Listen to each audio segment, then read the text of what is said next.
I gave everything and got nothing in return. Elena stared at the cracked ceiling of her one-bedroom apartment, the faint hum of the city traffic filtering through the thin walls. It was 2 a.m., and sleep eluded her again.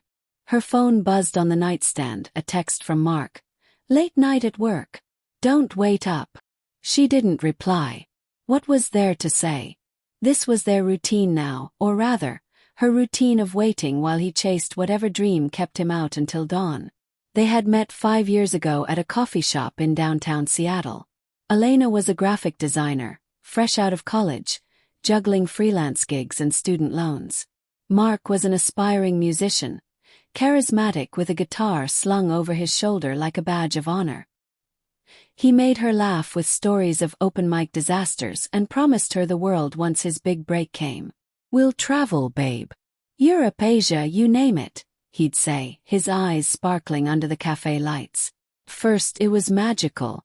Elena supported him unconditionally. When his band needed a logo, she designed it for free, staying up nights perfecting the fonts and colors. When rent was due and his gigs didn't pay enough, she dipped into her savings. "It's temporary," she'd tell herself. Love means sacrifice. As months turned to years, the sacrifices piled up. Mark's band got a small label deal, but it meant endless rehearsals and tours.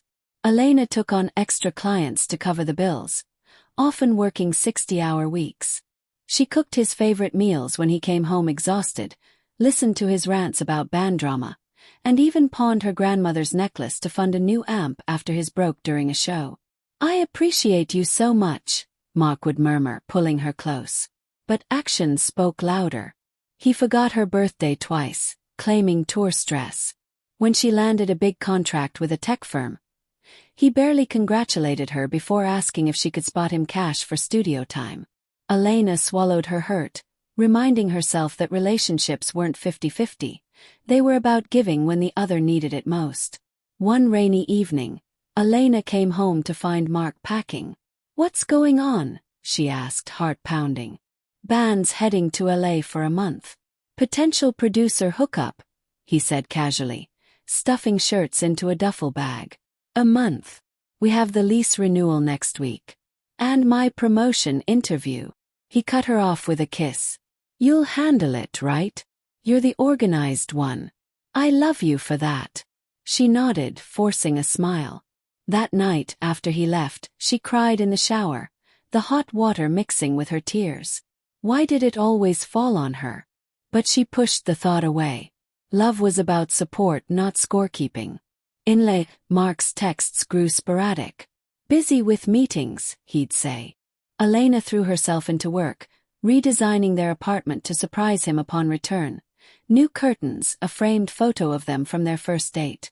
She even started a side hustle selling custom prints online to build a tour fund, for when his career took off. When he finally returned, thinner and more distant, Elena greeted him with a home-cooked lasagna. "Missed you," she whispered. "Yeah, me too," he replied, but his eyes were on his phone. Over dinner, he announced the band had extended their stay indefinitely. "This is it, Elena. The big leagues." Her fork clattered. "What about us?" "The apartment." "My job," he sighed. "You can visit. Or maybe move down there with me." The idea thrilled and terrified her. Uproot her life. Leave her clients, her friends. But for him she'd do it. "Okay," she said softly. "Let me figure out the logistics." The next few weeks were a blur. Elena gave notice at her job, sublet the apartment, and packed their life into boxes. She sold her car for moving costs and used her bonus to cover his overdue credit card bills from the tour. "We're in this together," she told him over the phone. Arriving in LA, the reality hit hard. Mark's place was a cramped shared house with his bandmates, reeking of stale beer and ambition. Elena squeezed her design setup into a corner of the bedroom, freelancing remotely while Mark chased additions. She cooked for the whole house to build goodwill, cleaned up after late-night parties, and even designed flyers for their gigs pro bono. But gratitude was scarce. Mark's bandmates treated her like the help, and Mark, he was always networking. Dates became rare. Intimacy wrote. When she mentioned feeling lost, he'd say, "Babe, this is for our future. Hang in there." One scorching afternoon, Elena overheard Mark on the phone. "Yeah, Elena's great. She's holding down the fort so I can focus." Was. Laughter. "Nah man, she's not the jealous type. She gets it." Gets what? That her dreams were on hold. That she'd sacrificed her stability, her identity, for his shot?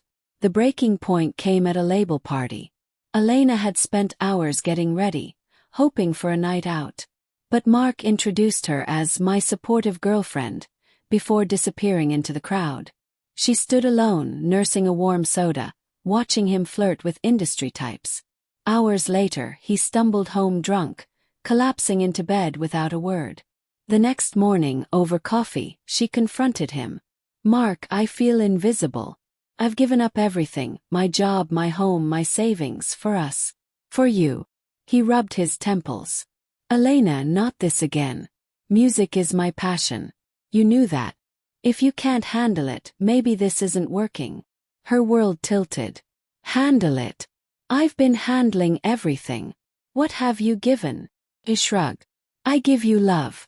Isn't that enough?" Well, it wasn't. That night, Elena packed a single bag and bought a bus ticket back to Seattle. Mark didn't even wake to say goodbye. Back in her old city, crashing on a friend's couch, Elena rebuilt. She reclaimed freelance clients, rented a tiny studio, and slowly, painfully rediscovered herself. Therapy helped unpack the years of one-sided giving. She joined a design collective, traveled solo to Portland for a conference, and even started dating again, cautiously. Months later, scrolling social media, she saw Mark's band had signed a deal. He posted photos from parties, a new girl on his arm. Elena felt a pang but not regret. She'd given everything, got nothing, but in losing him she found herself. The lesson crystallized one evening as she sketched in her journal. Self-worth isn't measured by how much you sacrifice for someone else. It's in recognizing when your giving is met with taking, and having the courage to walk away. True love reciprocates. Anything less is just a drain. Elena closed the book, smiling. She was whole on her own, and that was everything.